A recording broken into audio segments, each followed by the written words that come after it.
जनसेवा के 8,766 दिन यानी 25 साल।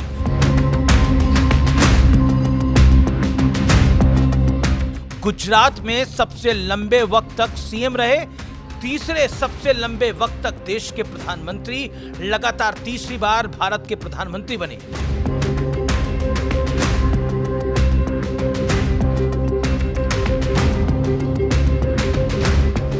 देश की आजादी के बाद पैदा होने वाले पहले पीएम, सबसे ज्यादा 27 अंतर्राष्ट्रीय सम्मान हासिल हुए। The man, the myth, the legend Narendra Damodar Das Modi वो नाम है जो बीते 24 सालों से देश सेवा के इस व्रत को अनवरत रूप से निभा रहे हैं।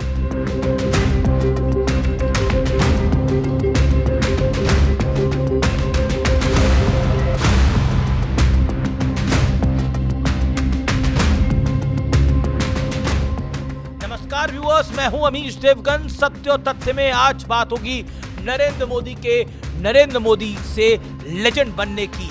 ये तब की बात है जब संघ प्रचारक मोदी देश की गलियां पैदल नाप चुके थे, यानी भारत की आत्मा को मोदी ने बेहद करीब से महसूस कर लिया था।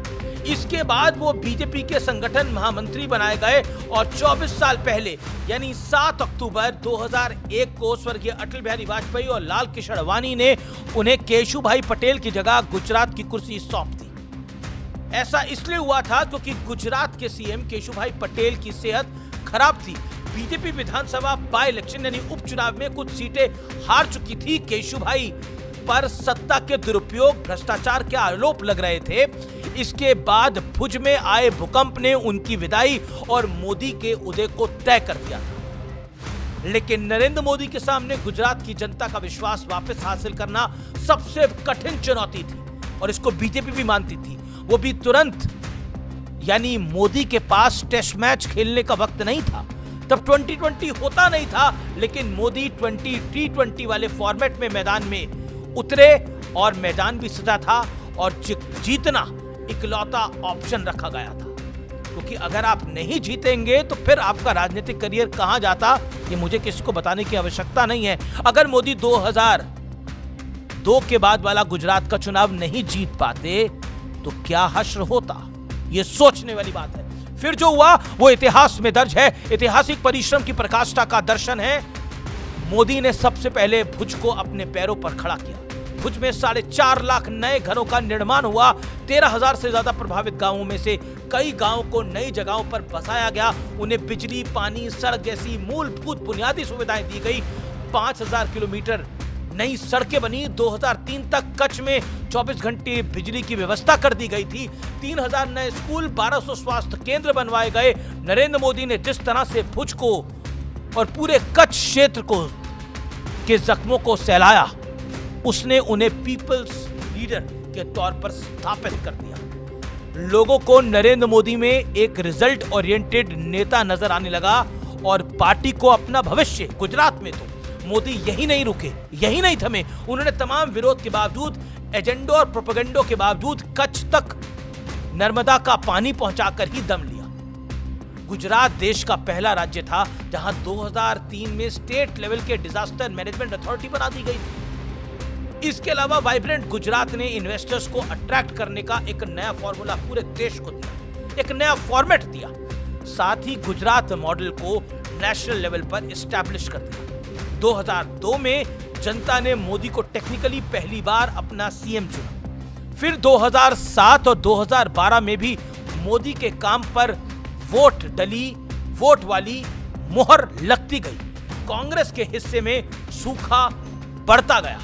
2014 का लोकसभा चुनाव करीब था। दिल्ली में यूपीए की सरकार पर एक के बाद एक घोटालों के आरोप लग रहे थे। मनमोहन सिंह पर 10 जनपद से रिमोट के जरिए काम करने का आरोप लगते थे। किताब रिलीज हो चुकी थी जो उन्हीं के सहयोगी ने रिलीज करी थी, यानी डॉक्टर मनमोहन सिंह के सहयोगी ने। दिल्ली में गुजरात मॉडल की डिमांड बढ़ने लगी।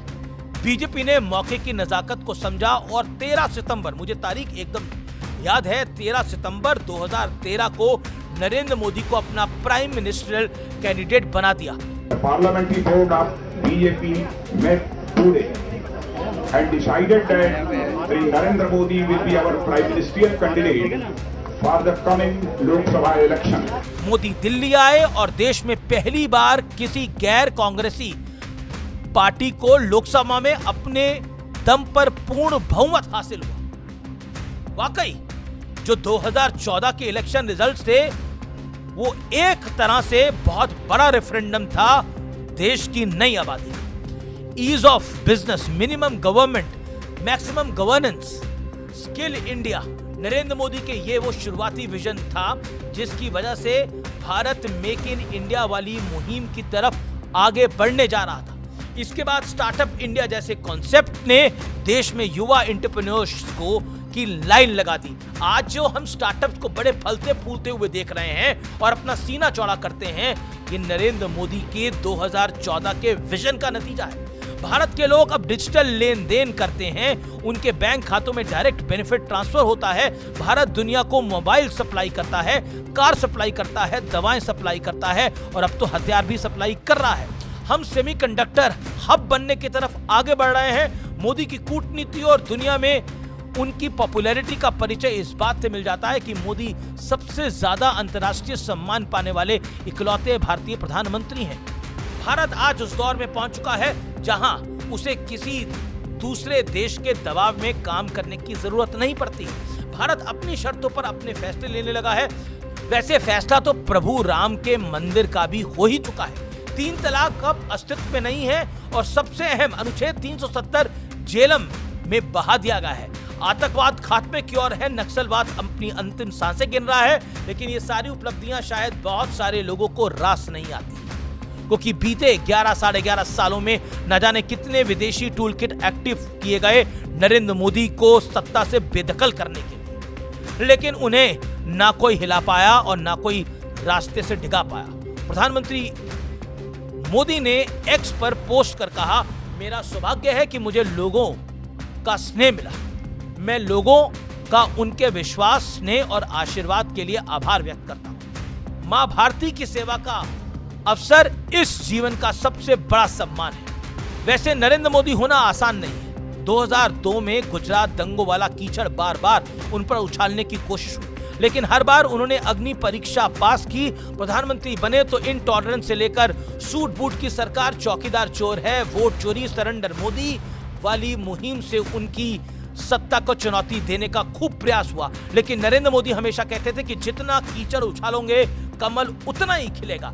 यही वजह है कि मोदी के विरोधी उन्हें जितनी गालियां देते हैं, देश की जनता उन्हें उतना ही प्यार बढ़ा देती है। जैसे जैसे गालियों का ताप बढ़ता है, जनता के प्यार का ताप बढ़ता है और इसकी भाप से विपक्ष सो नहीं पाता है, चुनाव जीत नहीं पाता है। खास तौर पर देश की आधी आबादी यानी इस देश की महिलाएं का मोदी पर अटूट भरोसा साफ साफ दिखता है। और मैं बिल्कुल फैक्ट्स के साथ बोल रहा हूं। नरेंद्र मोदी जनसेवा में 24 साल पूरे कर चुके हैं। सियासत में बेदाग रहते हुए 2.5 दशक तक शासन करना आसान काम नहीं, लेकिन मोदी इस असंभव काम को संभव करते जा रहे हैं और लगातार करते जा रहे हैं। नरेंद्र मोदी सिर्फ एक सामान्य नेता नहीं, आप इनको मानेंगे। नरेंद्र मोदी इस देश के प्रधानमंत्री हैं, पहले गुजरात के मुख्यमंत्री रहे। सोचिए नरेंद्र मोदी को कब कब कहां कहां कैसे कैसे रोकने का प्रयास हुआ। नरेंद्र मोदी के जीवन से एक बात सीखनी चाहिए, कठिनाई कितनी भी बड़ी हो और कठिनाई कितनी भी कड़ी हो, आपकी कड़ी और बड़ी मेहनत आपको कहीं भी पहुंचा सकती है और बड़े बड़े दरवाजे खुल जाते हैं अगर आपने मन में विश्वास किया है और आप उस विश्वास को साधना में तब्दील कर सकते हैं, तो बड़े बड़े दरवाजे खुल जाते हैं। तो नरेंद्र मोदी ने सिर्फ अपने लिए दरवाजे नहीं खोले हैं, जनता ने भी उनके का साथ दिया है भरपूर। नहीं तो क्या क्या आरोप नरेंद्र मोदी पर नहीं लगाए गए। मैंने जैसा आपको पहले बताया, कीचड़ बहुत उछाला, लेकिन नरेंद्र मोदी का ना कुछ बिगाड़ पाए, ना नरेंद्र मोदी को डिगा पाए।